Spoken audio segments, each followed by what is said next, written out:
ճիշտ ասած առաջի անգամ եմ լսում, դա իհարկե զվարճալի է, որ լաբորատոր փորձաքննության են արդեն ենթարկել ցորենը եւ ես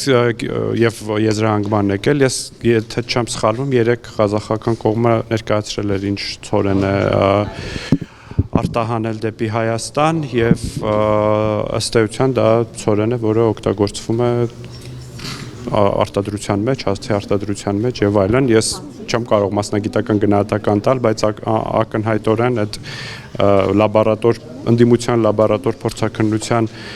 եզրահանգումները նեն արժանի ծաղրի եւ կամարանքի։ Նոր փոխնախարարը, բայց չհերքեց, որ միջորդ կարգի ցորեն է, անասնապահների համար է, էկոնոմիկայի փոխնախարարը քիչ առաջ մտածեց։ Ես ճիշտ ասած պետք է լսեմ էկոնոմիկայի փոխնախարարի ասածը, որպեսզի կարողանամ մեկնաբանեցես։ Ես ցորենի մասնագետ չեմ, ինչպես գիտեք, եւ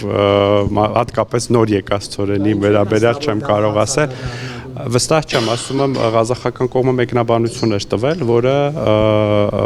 նշում էր նաև, որ դա հնարավոր է, այսինքն օգտագործելի է տարբեր արտադրության համար,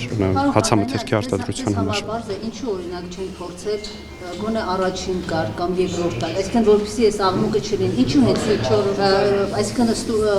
բարձել են, որ այստեղ նաև այդ ցորենի կարիքը կա, դրա համար են հենց Հարգելի գործընկերներ, ես կան կարիքներ, ես ենթադրում եմ, որ Հայաստանը իր տարբեր կարիքների համար, այս խոսակցությունը ճիշտ ասած իմ համար շատ նոր եւ անակնկալ է, դրա համար չեմ կարողանում շատ հստակ բեկրաբանել ձեր հարցերին, այնուամենայնիվ Հայաստանի Հանրապետությունը ունի կարիքներ եւ ըստ իր կարիքների է ներկրում ապրանքներ, հատկապես այդպիսի կարեւորության ապրանքներ, եւ ես ենթադրում եմ ղազախական կողմի հետ բանակցություններում պայմանավորվածություն է ձեռք բերել, թե ինչ կարգի եւ ինչ նպատակով օգտագործելու ցորեն բերել է։